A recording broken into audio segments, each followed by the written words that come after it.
इस्लामी हिंद। तो आप तमाम सभी लोगों का इस मंथली प्रेस कॉन्फ्रेंस में इसमें आपका खैर मकदम है, वेलकम है, स्वागत है। इसमें आज कई इशूज़ पर जो है जमात के जिम्मेदारान, जमात की लीडरशिप आपको ब्रीफ करेंगी और उसके बाद सवाल जवाब का मौका आपको दिया जाएगा। इसमें जो इम्पोर्टेंट इशूज़ हैं जो होगा वो ज्ञानवापी से रिलेटेड है और दूसरी मस्जिदों से जो ढाई गई हैं, जिनको गिरा दिया गया है। और दूसरा जो इशू है वो इंटरिम बजट है जो पार्लियामेंट में पेश हुआ है। और तीसरा इशू जो है ब्रॉडकास्ट बिल, जिसके जरिए जो है कंप्लीट ये जो मीडिया फ्रीडम पर उनके गला घोटना, ये तो ऑलरेडी पहले ही घोटा जा चुका है, तो उस पर गला घोटने का और जो कुछ भी फ्रीडम बची हुई उसको भी खत्म करने का कोशिश है। तो उस ब्रॉडकास्ट बिल पर भी बातचीत होगी। और चौथा जो इशू है गजा में जो इंटरनेशनल कोर्ट ऑफ जस्टिस ने जो है साउथ अफ्रीका की पिटीशन पर जो कुछ अपने ऑब्जर्वेशन दिए हैं, ऑर्डर दिए हैं, उस पर जो है यहाँ पर आपको ब्रीफ किया जाएगा। तो और इस ब्रीफिंग की शुरुआत जो है वो हमारे वाइस प्रेसिडेंट जमात इस्लामी के इंजीनियर मोहम्मद सलीम साहब से होगी।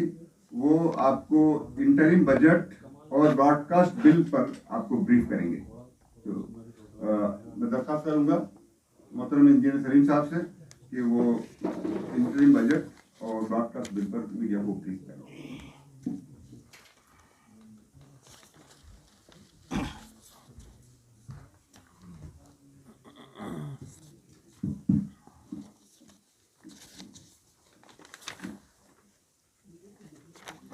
बिस्मिल्लाहिर्रहमानिर्रहीम। आप सभी पत्रकार साथियों, बहनों और भाइयों को हमारा सलाम और आदाब। जमात इस्लामी हिंद की इस मंथली प्रेस कॉन्फ्रेंस में हम आपका वेलकम करते हैं, आपका स्वागत करते हैं। और जैसा कि आपको मालूम है कि ये हमारी रूटीन मंथली प्रेस कॉन्फ्रेंस है और इसमें हमने इस महीने में जो इम्पोर्टेंट इश्यूज़ हमारे देश और पूरे इंटरनेशनल लेवल पर जो इश्यूज़ हमारे सामने आए हैं, उनमें से कुछ को हमने आज अपने प्रेस नोट में सेलेक्ट किया है।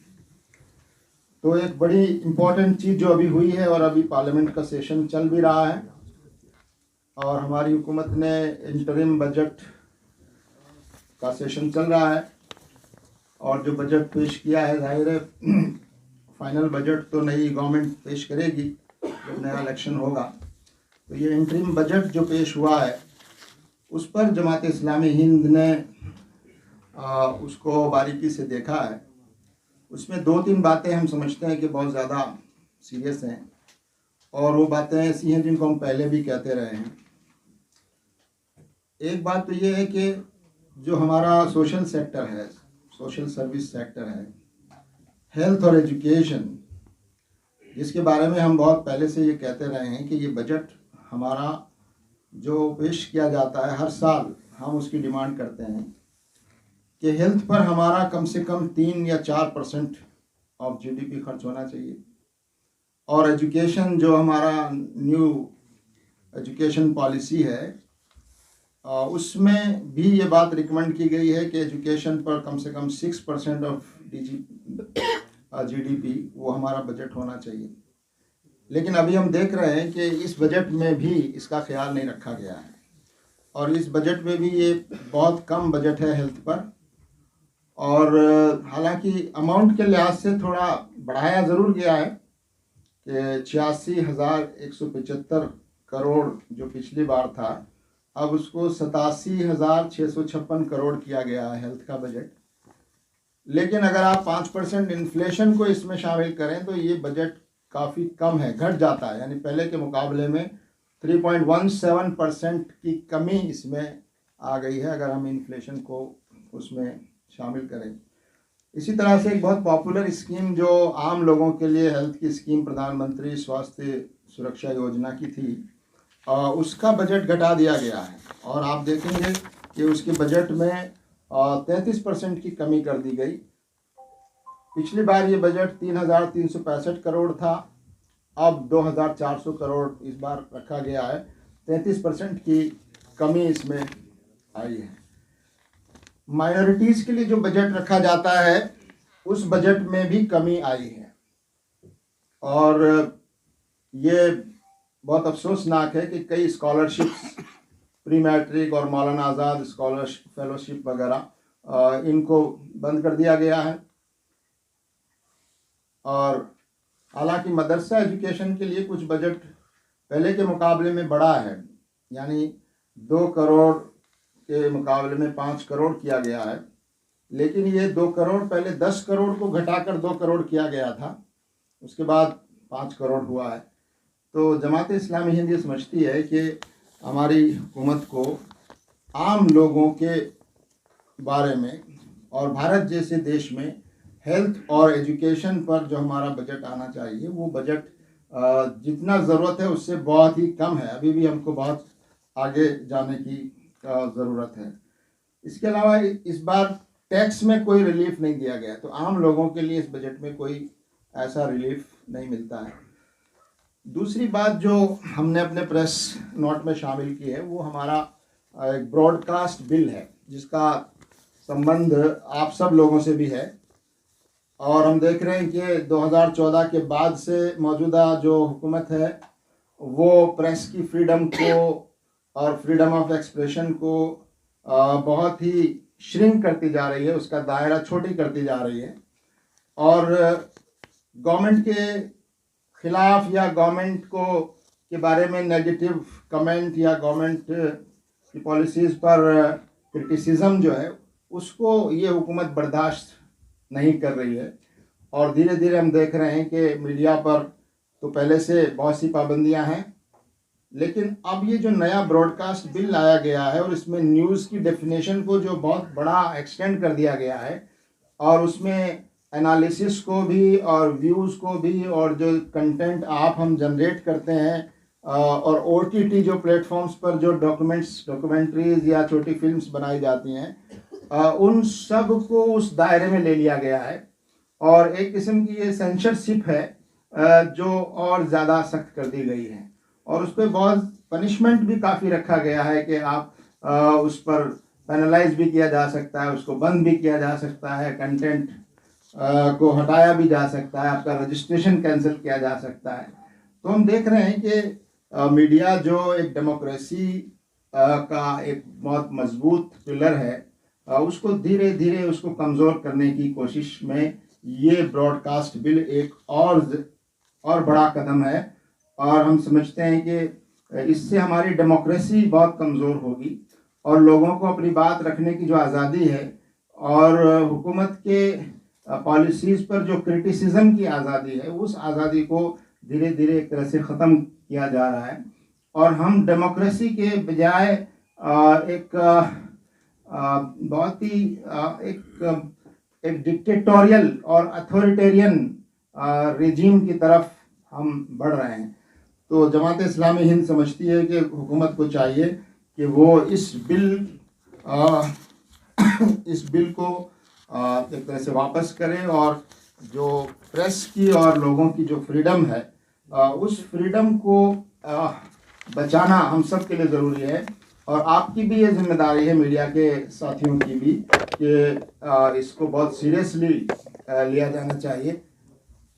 और इसके अलावा 2 और बातें हुई है जो हमारे प्रेस नोट में तो शामिल नहीं है लेकिन बहुत इम्पोर्टेंट है कि जो लोग गवर्नमेंट जिनको समझती है कि वो उनके खिलाफ राय रखते हैं या गवर्नमेंट पर क्रिटिसिज्म करते हैं, ऐसे लोगों को दबाने और ऐसे लोगों की आवाज़ को दबाने की बराबर कोशिश ईडी के ज़रिए, CBI के ज़रिए, IT रेड्स के ज़रिए से की जा रही है। और उसमें एक नया एडिशन आपने अभी देखा होगा, हर्ष मंदर साहब जो बहुत बड़े सोशल एक्टिविस्ट हैं, ह्यूमन राइट एक्टिविस्ट हैं, लोगों के हुकूक के लिए, लोगों के राइट्स के लिए आज से नहीं बरसों से काम कर रहे हैं और ब्यूरोक्रेट रहे हैं। उनके घर पर जो है वो छापा डाला गया है और उनको डराने धमकाने की कोशिश हो रही है। तो ये जो इसके हम बहुत सख्त अल्फाज में हम इसकी मजम्मत करते हैं, इसको कंडेम करते हैं कि ये जो रवैया है हमारी हुकूमत का कि हुकूमत से अलग राय रखने वाले या हुकूमत के बातों पर क्रिटिसिज्म करने वाले लोगों और इदारों को, इंस्टीट्यूशंस को इस तरह से निशाना बनाया जा रहा है। उत्तराखंड की गवर्नमेंट ने अभी एक कमेटी बनाई थी यूनिफॉर्म सिविल कोड के बारे में, और अब उस कमेटी ने एक ड्राफ्ट तैयार किया है यूनिफॉर्म सिविल कोड का उत्तराखंड में, और उसको चीफ मिनिस्टर को पेश किया है और अब वो वहाँ की असेंबली में पेश होगा। इस पर हमारा कहना ये है, पहली बात तो ये कि आखिर जब हमारे कॉन्स्टिट्यूशन में जिस यूनिफॉर्म सिविल कोड की बात की गई है वो तमाम स्टेट्स के लिए एक जैसा होना चाहिए, तो क्या कोई एक स्टेट, हर स्टेट अलग अलग अगर कॉमन सिविल कोड बनाएगा तो क्या उसको कॉमन सिविल कोड कहा जा सकता है? नंबर 1। दूसरा ये कि उसमें जो ड्राफ्ट में ये बात कही गई है कि ट्राइबल्स को, आदिवासियों को उससे अलग रखा जाएगा। जब आप एक्सक्लूड कर रहे हैं किसी ग्रुप को तो फिर आप उसको यूनिफॉर्म कैसे कह सकते हैं? और तीसरी बात जो सबसे ज़्यादा इम्पोर्टेंट हम समझते हैं कि ये एक तरह से ख़ास तौर से मुस्लिम कम्युनिटी को निशाना बनाने और पूरे मुल्क में 2024 का जो इलेक्शन आने वाला है उसके लिए एक माहौल तैयार करने। हालांकि उत्तराखंड के स्टेट में मुसलमानों की पॉपुलेशन भी बहुत कम है, लेकिन वहाँ वो एक्सपेरिमेंट करके और एक माहौल बनाने की कोशिश कर रहे हैं, और उसमें जिन चीज़ों को लाया गया है वो चीज़ें भी बड़ी अजीब सी चीज़ें हैं, और वो पहले से भी मौजूद हैं हमारे उसमें कि एक से ज़्यादा शादियाँ और हलाला और ट्रिपल तलाक, जिन पर पहले से सब चीज़ें आ रही हैं। तो हम समझते हैं कि ये यूनिफॉर्म सिविल कोड जो उत्तराखंड में लाने की कोशिश हो रही है, ये एक किस्म का मुसलमानों को निशाना बनाकर इस पूरे मुल्क के माहौल को पोलराइज करना और 2024 के इलेक्शन में उससे फ़ायदा उठाने की कोशिश, ये हम जमात इस्लामी हिंद इस तरह की जो कोशिशें की जा रही हैं उनको हम कंडेम करते हैं, और इसको मुल्क के लिए और मुल्क की तरक्की के लिए हम बहुत ही नुकसानदेह समझते हैं। तो ये कुछ बातें थी। इसके अलावा जो 2 और इश्यूज़ हैं, एक इसराइल और गाज़ा में जो कुछ चल रहा है काफ़ी दिनों से, उस पर हमारे सेक्रेटरी सुहेल साहब, और ज्ञान व्यापी मस्जिद का मसला जो बहुत हॉट है इन दिनों में, और भी दूसरी मसाजिद के बारे में जमात इस्लामी हिंद क्या सोचती है, हमारे मलिक मोहतसिम खान साहब उस पर इज़हार ख्याल करें।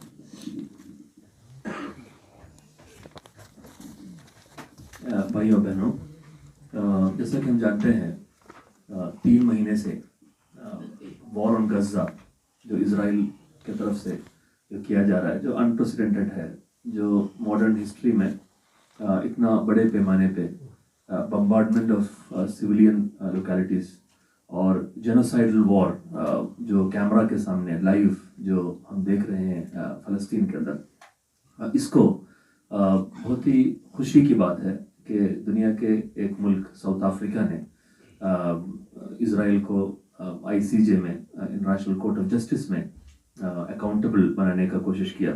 तो उसके बारे में जमात इस्लामी हिंद का मौक़िफ़ यहाँ मैं पढ़ना चाहूँगा। Jamaat Islami Hind would like to register its appreciation of South Africa for its bold and timely move to drag Israel to the United Nations highest judicial body. In keeping with its glorious legacy of fighting colonialism, occupation and apartheid, South Africa took up cudgels on behalf of Palestine and pleaded before the ICJ that Israel was responsible for serious breaches of humanitarian law and was committing acts of genocide in Gaza. South Africa stands vindicated as the ICJ has said in no uncertain terms that Gaza must be protected from acts of genocide and related prohibited acts identified in Article 3 and the right of South Africa to seek Israel's compliance with the latter's obligations under the convention. Jamaat Islami Hind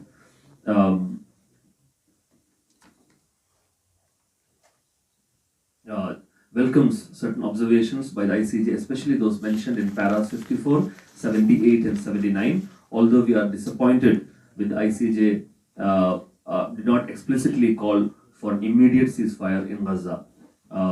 The positive aspect of the ICJ ruling is that it specifically accomplishes the goal of preventing genocide and serves as a moral and legal condemnation of Israel for its airstrikes on healthcare facilities and densely populated civilian areas.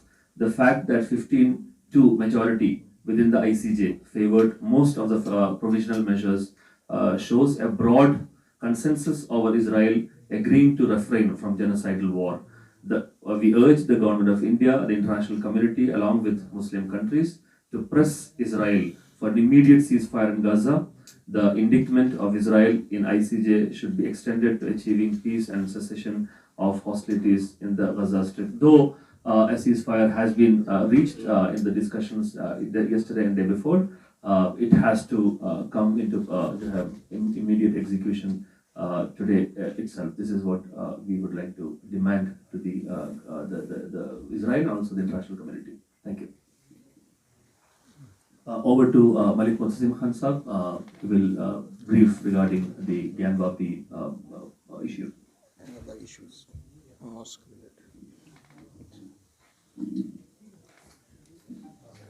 दोस्तों, जामे मस्जिद बनारस जो ज्ञानवापी महल्ले में वाक़ है, इसलिए उसको ज्ञानवापी मस्जिद भी कहा जाता है। ये एक तारीख़ी मस्जिद है, क़दीम मस्जिद है। तकरीबन 500 साल 600 साल से ये मस्जिद वहाँ आबाद है और पाबंदी के साथ वहाँ नमाज जारी है और आज भी वहाँ नमाजों का सिलसिला जारी है। मुसलमानों को पड़ोस में मंदिर होने से कोई शिकायत नहीं है और गैर मुस्लिम भाइयों को भी सदियों से वहाँ पड़ोस में मस्जिद होने पर कोई शिकायत नहीं रही है। लेकिन इन दिनों ये मसला ज़ेर बहस आ गया है। अब जो इंतज़ामी कमेटी है वो मस्जिद का तहफ़्फ़ुज़ करना चाहती है और उस मस्जिद का जो साउथ सेलार है, जो मस्जिद ही का हिस्सा है, ऐसा नहीं होता है कि मस्जिद का तहखाने में कोई मंदिर हो और मस्जिद के बाला खाने ऊपर में कोई मस्जिद हो, ऐसा नहीं होता है। पड़ोस में तो हो सकते हैं। तो अब जो दुश्वारी पेश आ रही है वो दुश्वारी वो अदलिया में, डिस्ट्रिक्ट कोर्ट में, हाई कोर्ट में, सुप्रीम कोर्ट में जो बहस जारी है वो बहस है। लोग सुप्रीम कोर्ट, हाई कोर्ट, ज़िला कोर्ट, उनका काम यह है कि हम जब पहुँचे, जो मजलूम है, जिसको दुख है, तकलीफ है, तो वो उसके इंसाफ करें।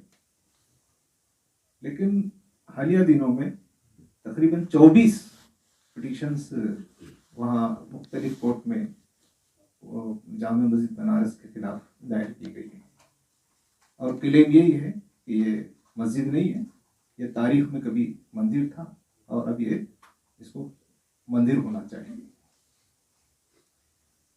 अब जो हालिया दिनों जो डिस्ट्रिक्ट कोर्ट ने जो जजमेंट दिया है, वो जजमेंट में ये बात बताई गई कि तकरीबन कई दिनों से 2013 तक वहाँ पर पूजा होती थी सेलार में, उसको बंद कर दिया गया था 1993 तक।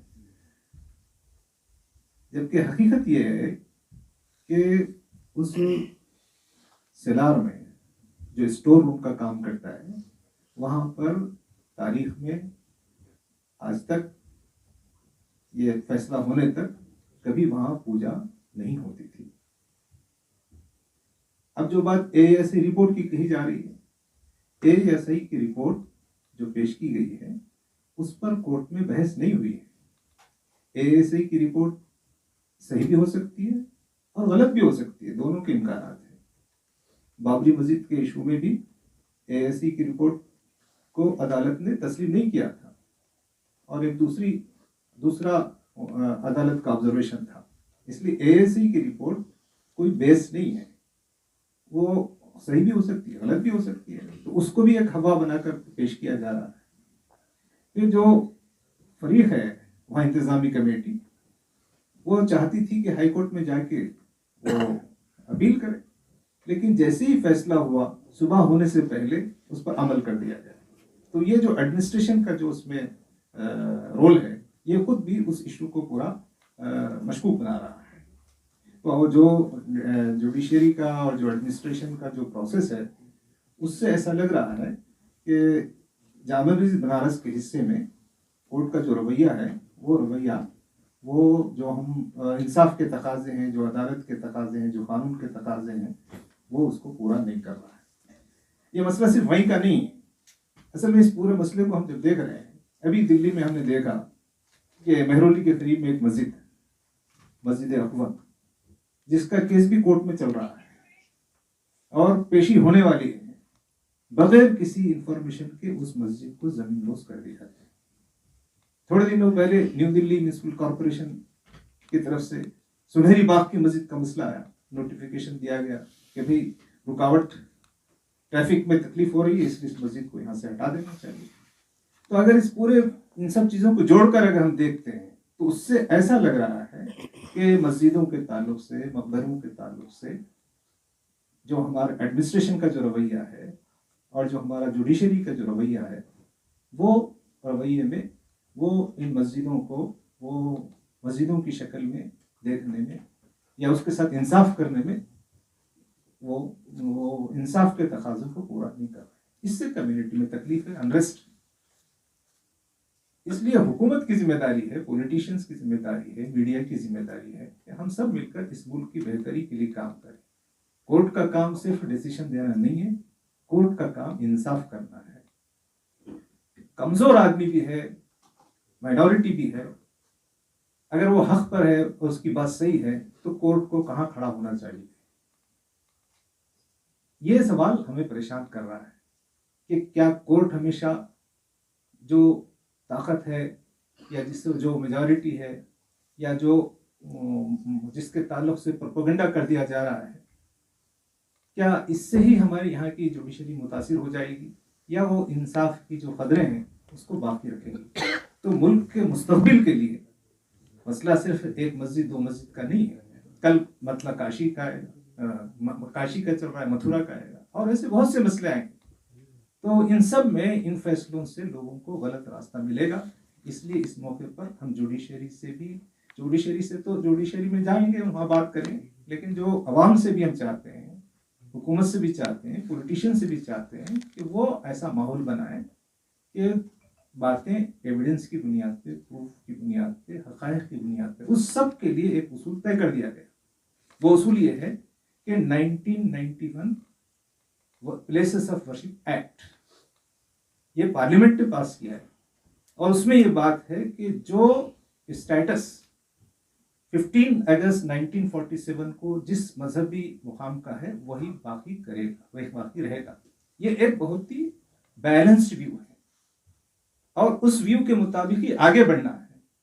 लेकिन ये कानून रहते हुए भी क्या डिस्ट्रिक्ट कोर्ट, हाई कोर्ट इस कानून के खिलाफ फैसला कर सकती है? लेकिन फैसले हो रहे हैं। तो इससे ये लग रहा है कि खुद अदालतें हमारे मुल्क के बनाए हुए कानून की पाबंदी नहीं कर रही हैं। एक बहुत ही तशवीशनाक बात है। तो हम सब पूरी आवाम, हम सब इस बात की कोशिश करेंगे कि हम अपना जो मुद्दा है, हमारी जो तकलीफ़ है, जहाँ तक हो सके हम इसको लोगों तक पहुँचाएँ और अदलिया को, हुकूमत को, हुक्मरानों को और मीडिया को हम अपनी तकलीफ पहुँचाएँ ताकि हम मामलात को सही रूप में रख सकें। जवाब कर सकते हैं इस इशू पे। एक चीज़ है, एक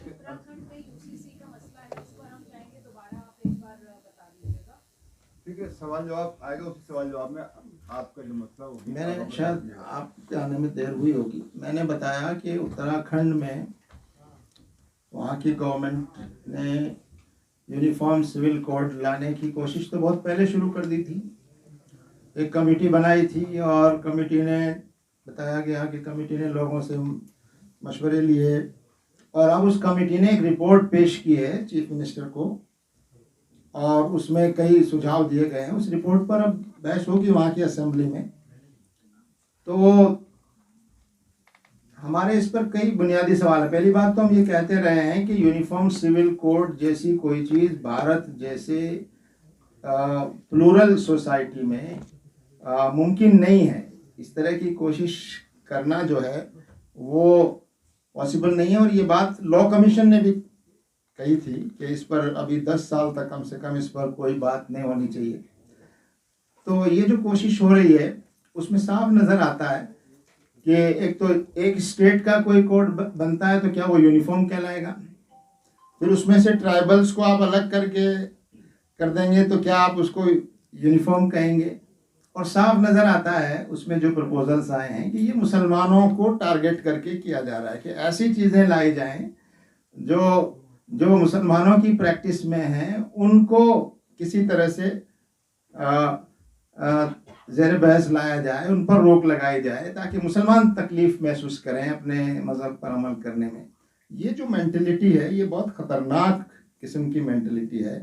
हालांकि वो उससे कितना फ़र्क पड़ेगा अगर उत्तराखंड में ये लागू होता है नहीं होता है, 2% बहुत कम तादाद वहाँ मुसलमानों की है, लेकिन इस इशू को लाकर वो पूरे मुल्क को एक मैसेज देना चाहते हैं और पूरे मुल्क में एक किस्म का कम्युनल पोलराइजेशन 2024 के इलेक्शन को सामने रखते हुए वो लाना चाहते हैं। ये बात, ये इंटेंशन साफ जाहिर है कि जो कुछ चीज़ें अभी हो रही हैं उनमें कहीं ना कहीं उसका संबंध सीधा 2024 के पार्लियामेंट के इलेक्शन से है, ताकि माहौल को इमोशनल बनाकर पोलराइज करके लोग जो है आम मुद्दों पर, जो आवाम के मुद्दे हैं, मसाइल हैं, उन पर बहस करने के बजाय इस तरह के इमोशनल और पोलराइज करने वाले मुद्दों के माध्यम से वो इलेक्शन में फ़ायदा उठाना चाहते हैं। ये बात हम कहना चाहते हैं और फिर इसको दोहराना चाहते हैं कि यूनिफॉर्म सिविल कोड जैसे कोई चीज़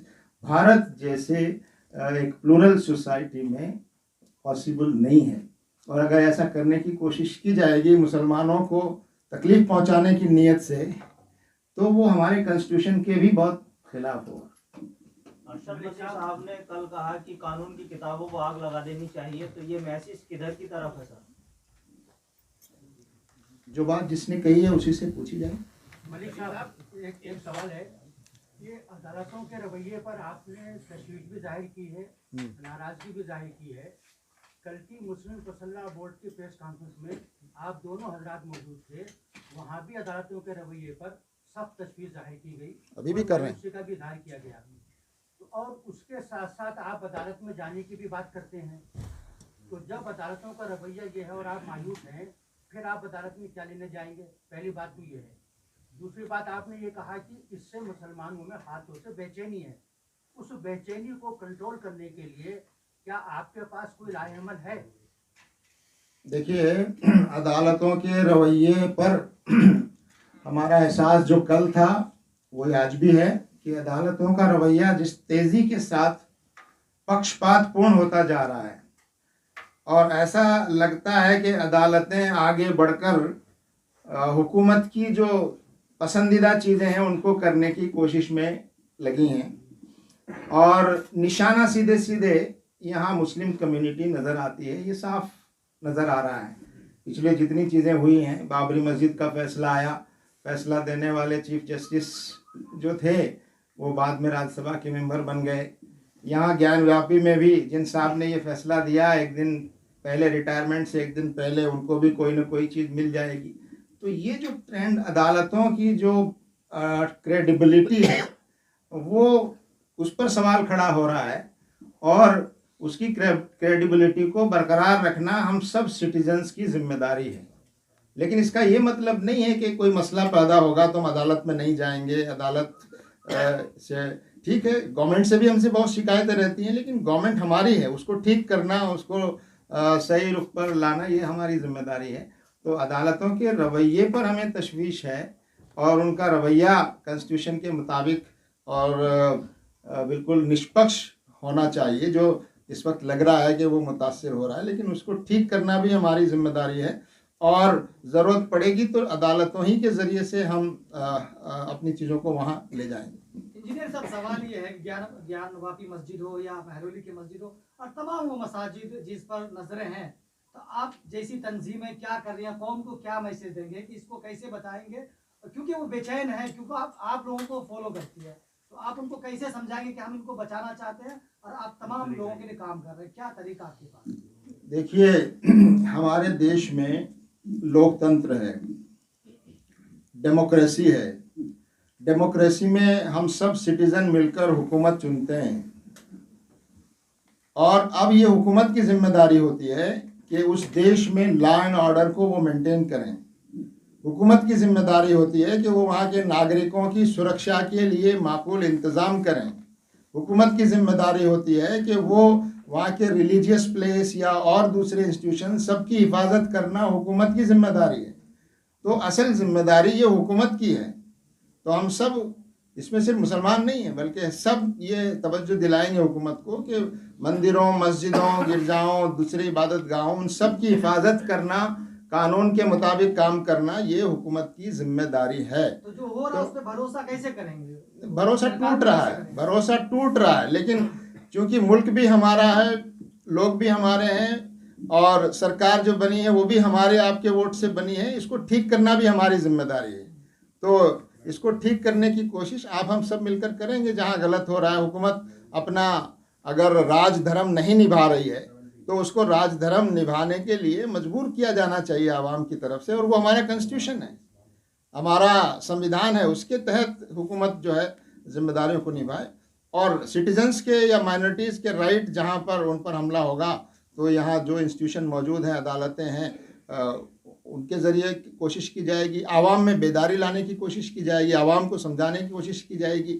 तो आवाम के दबाव से हुकूमतें अपना रवैया बदलती हैं। और अब तो अजीब बात ये हो रही है कि हमारी अदालतें भी ये देख रही है कि भीड़ किस तरफ सोच रही है और भीड़ क्या सोच रही है, हुकूमत क्या सोच रही है, दलील के मुकाबले में अदालतें अब ये सोचने लगी हैं। तो ये हमारी कमज़ोरी है, ये हमारे देश की कमज़ोरी है, हमारी अदलिया कमज़ोर हो रही है, इसका मतलब हमारी डेमोक्रेसी कमज़ोर हो रही। तो इसको ठीक करना भी हमारी सबकी आपकी जिम्मेदारी। अभी आपने पीछे कहा था कि ऐसे जो जज चेंज हो रहे हैं, मतलब उनका रिटायरमेंट का टाइम होता है और वो ऐसे फैसले दे जाते हैं, तो क्या अक़लियत के हिसाब से देखा जाए, क्या जमीयत उलेमाए हिंद या जमीयत इस्लामी हिंद इस पर कोई ऐसे जजों पर कार्रवाई करने की कोशिश करेगी? जज पे क्या कार्रवाई? हम तो ये कहते हैं कि ऐसा कानून बनना चाहिए कि कम से कम 5 साल तक कोई भी जज रिटायरमेंट के बाद कोई असाइनमेंट उसको नहीं मिलना चाहिए, उसकी पाबंदी होनी चाहिए। तो ये तो हुकूमत चुनते इसलिए हैं, आप हुकूमत का काम हमसे क्यों कराएं? हुकूमत इसलिए चुनते हैं कि इस मुल्क को कॉन्स्टिट्यूशन के मुताबिक चलाएं, और नहीं चलाएं तो आप और हम मिलकर हुकूमत को मजबूर करें कि वो उस कानून के मुताबिक काम करें। जी बोलिए मस्जिद को शहीद करने के जो कलीदी मुल्जिम के तौर पे जाने जाते हैं लाल कृष्ण आडवाणी, जिनकी उस रथ यात्रा के बाद पूरे देश में बड़े पैमाने पर दंगे हुए, आज भारत सरकार ने ऐलान किया है कि उनको भारत रत्न दिया जाएगा। कैसे देख रही जमात साहब? ये जो पूरा हमारे मुल्क का माहौल है,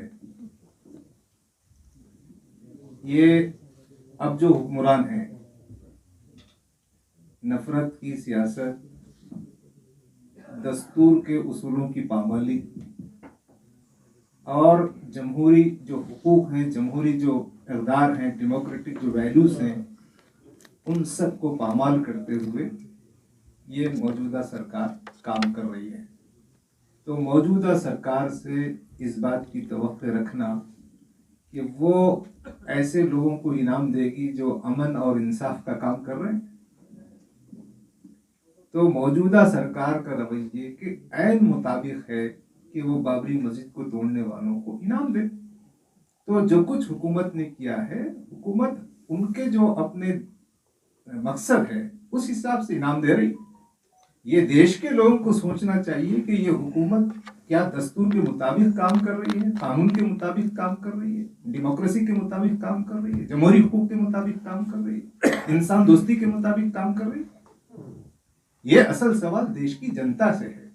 हुकूमत से सवाल करने का, मौजूदा हुकूमत से सवाल करने का कोई जवाज ही नहीं है। मौजूदा हुकूमत तो नफरत ही की बुनियाद पर अपना कारोबार चलाना चाहती है। ऐसे ही लोगों को इनाम देगी। तो हम यहाँ जो देश के जनता के लोग से ये कहेंगे कि देश में जो अब माहौल बना हुआ है इसको बदलना चाहिए। मलिक साहब, आपने और इंजीनियर सलीम साहब ने दोनों ने सारी जिम्मेदारी अवाम पे डाल दी है कि ये काम भी अवाम करे, वो काम भी अवाम। हम भी आवामी है ना। अपना काम तय नहीं किया आप लोगों ने। जी, पहली बात आपका सवाल आ जाए। तो सवाल ये है कि अपनी जिम्मेदारी आपने तय नहीं की, सब अवाम पे डाल दिया है। दूसरा सवाल ये है कि उसके राम मंदिर के प्राण प्रतिष्ठा के बाद पूरे मुल्क के अंदर जगह जगह मॉब लिंचिंग की एक लहर शुरू हो गई है, जहां जबरदस्ती जय श्री राम का नारा लगवाने के लिए कहा जा रहा है और जो नहीं कर रहा है उसकी पिटाई हो रही है, और ये मुल्क के मुख्तलिफ हिस्सों में हो रहा है। एक बात तो ये, दूसरा ये जो अदालतों के फैसले हैं इस पर भी बेचैनी है। इस सवाल का जवाब ये सलीम साहब ने नहीं दिया। मैं आपसे चाहता हूँ इस बेचैनी को कंट्रोल करने के लिए, मॉब लिंचिंग के खिलाफ जो सूरत हाल पैदा हो रही है उस पर नौजवानों को समझाने के लिए आपके पास क्या है कहने के लिए? जी, तो आपने सवाल किया तो आपको जवाब भी ज़रा सुकून से सुनना है। पहली बात तो ये है कि हम देश की जनता ही सबसे बड़ी ताकत है। ये डेमोक्रेटिक कंट्री है। डेमोक्रेसी में हुकूमत असल नहीं है, अवाम असल है। अवाम की ताकत से हुकूमतों को बदला जा सकता है, इसलिए हम अवाम ही से बात करना चाहते हैं। एक बात। अब दूसरी बात यह है कि जो हमारे गैर मुस्लिम भाई हैं, गैर मुस्लिम भाइयों में जो इंसाफ पसंद समझदार लोग हैं उनसे भी बात करना चाहते हैं। गैर मुस्लिम भाइयों में, गैर मुस्लिम समाज में सारा का सारा समाज ये फिरका परस्तों, तंग नजर और नफरत के कारोबारियों के पीछे नहीं है।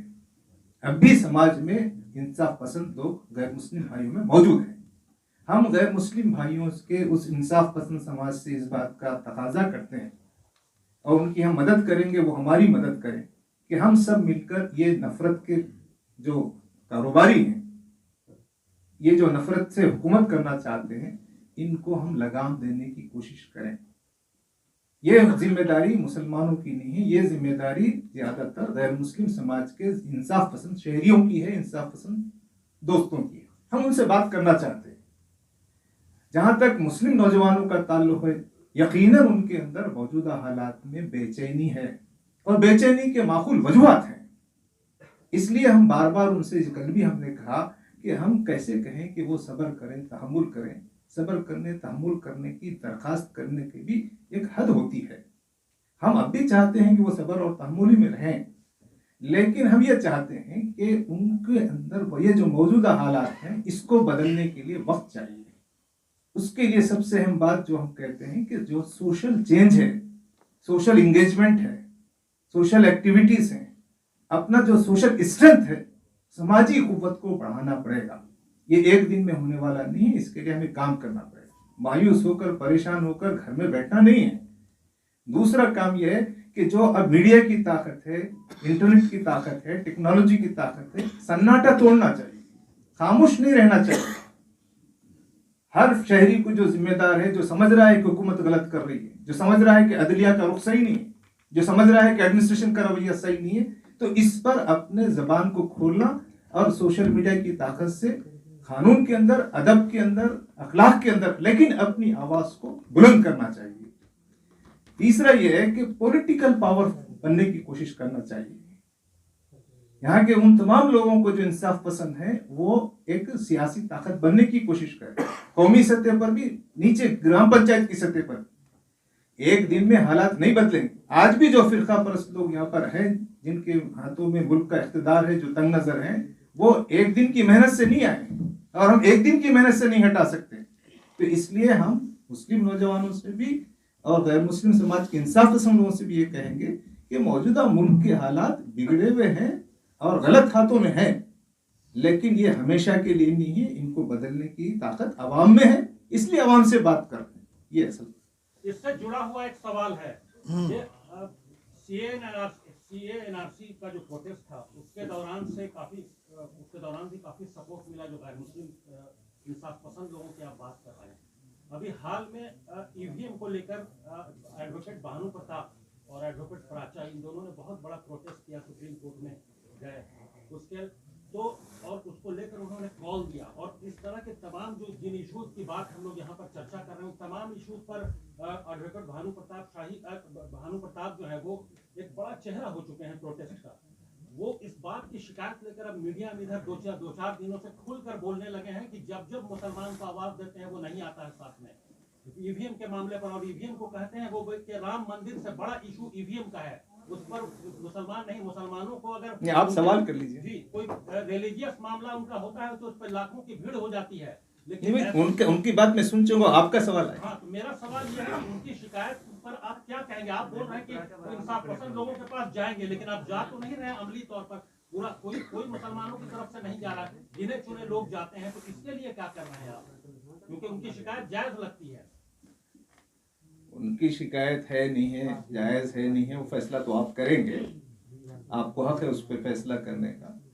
लेकिन ईवीएम का जो मसला है, ईवीएम के मसले में अवाम को और माहिरीन को शक है कि ये ईवीएम नतीजे पे असरअंदाज हो रहा है, इसमें कोई उलटफेर का इम्कान है। तो ये जो बात है इसको हम समझ रहे हैं और उस पर हम भी अपनी बात बार बार पेश कर रहे हैं। अब दूसरी बात यह है कि ईवीएम के मसले को हल करने के लिए क्या ऐसा तरीका इख्तियार करें हम कि लोगों में अब ये बात जहन में आ जाए कि अब वोट डालने की क्या जरूरत है, पोलिंग स्टेशन जाएं क्यों, तकलीफ उठाएं क्यों। अगर हम पोलिंग स्टेशन जाएंगे, ईवीएम का इस्तेमाल करेंगे, तब भी कोई सही बात नहीं होगी, तो हम पोलिंग स्टेशन को ही जाना छोड़ दें। इसलिए हम ये समझ रहे हैं कि लोगों में इतनी बेजारी मत लाइए, यानी कुछ लोग ऐसा चाहते हैं कि लोग वोट ही ना डालें। इसलिए ईवीएम की गड़बड़ वो बिल्कुल सही है, उसके हल की जो कानूनी कोशिशें हैं, अवामी कोशिशें हैं, उसमें हम शरीक होंगे, लेकिन अपोजिशन सियासी पार्टियों का रोल होना चाहिए। जब तक अपोजिशन की जो सियासत में जो अपोजिशन पार्टियां हैं वो इलेक्शन कमीशन में उस इलेक्शन का बाइकाट नहीं करेंगी, वो इस किस्म की जो छोटी मोटी मुहिम है वो मुहिम कामयाब नहीं हो सकती। लेकिन उनकी बातों से हमको इत्तेफाक है, हस्बे ज़रूरत हम ताउन करते हैं। अब मसला ये है कि हर कोई फर्द उठकर कहे कि भाई मैं ये काम कर रहा हूँ, उसमें मुस्लिम कम्युनिटी मेरा साथ नहीं दे रही है। यानी कई इशूज़ पर हम लोगों का साथ देते हैं, उनके साथ जाते हैं, जितना हमारे अंदर ताकत है उनके साथ मिलकर काम करते हैं। लेकिन ईवीएम का मसला दो तहरी तलवार है, इससे क्या पोलिंग को रोकना है या सिर्फ ईवीएम की शिकायत करना है। अगर ईवीएम की सिर्फ शिकायत है, उस पर कुछ कानूनी बात करना है तो हम साथ में, लेकिन इसकी वजह से पोलिंग प्रोसेस में पोलिंग डालने नहीं जाना है तो उसमें हम उनके साथ नहीं। ये बात सिर्फ ईवीएम की नहीं हो रही है, तमाम पॉलिटिकल इश्यूज की बात हो रही है कि मुसलमान नहीं आता है पॉलिटिकल इश्यूज में, सिर्फ बातें और बेचैनी की बात। ठीक है, आपकी बात आ गई, हमारा जवाब आ गया। सलीम साहब जी। सलीम साहब से एक सवाल है हमारा कि आपने अभी बजट का जिक्र किया और उसमें ये कहा है कि बजट में जो माइनॉरिटी और खासतौर से जो मदारिस का मसला है उसको आपने 5 करोड़ इस बार जो है बजट में बढ़ा दिया गया है। आपने एक तरह से कहा कि ये इत्मीनान की बात है। नहीं गलत, आप मुझे गलत कोट कर रहे हैं। मैंने जो कहा दोबारा सुनिए। नहीं, हमारा उसके आगे का सवाल ये है हाँ, 10 करोड़ था पहले 10 करोड़ था, उसको घटा के 2 करोड़ किया गया, फिर 5 करोड़ और अब 5 करोड़ किया गया। हाँ, तो ये घटाना ही हुआ ना। 10 करोड़ से 10 करोड़ था कभी, उससे एकदम घटा के। नहीं, इलाहाबाद हाई कोर्ट में इस पे हियरिंग चल रही है, ठीक। और मिल्लत इसको लेकर फिक्रमंद है। मदरसा मॉडर्नाइजेशन के नाम पर जो तहफ़्फ़ुज़ का मसला मदारिस का खड़ा हो गया है, उसको लेकर के जमात इस्लामी की राय क्या है? कैसे मिल्लत के साथ है हम इस मामले में। नहीं, कैसे निपटा जाएगा? जी आएगा, मसला जा रहा है जी। और कोई सवाल? धन्यवाद। शुक्रिया। ओके, तो इसके बाद जो है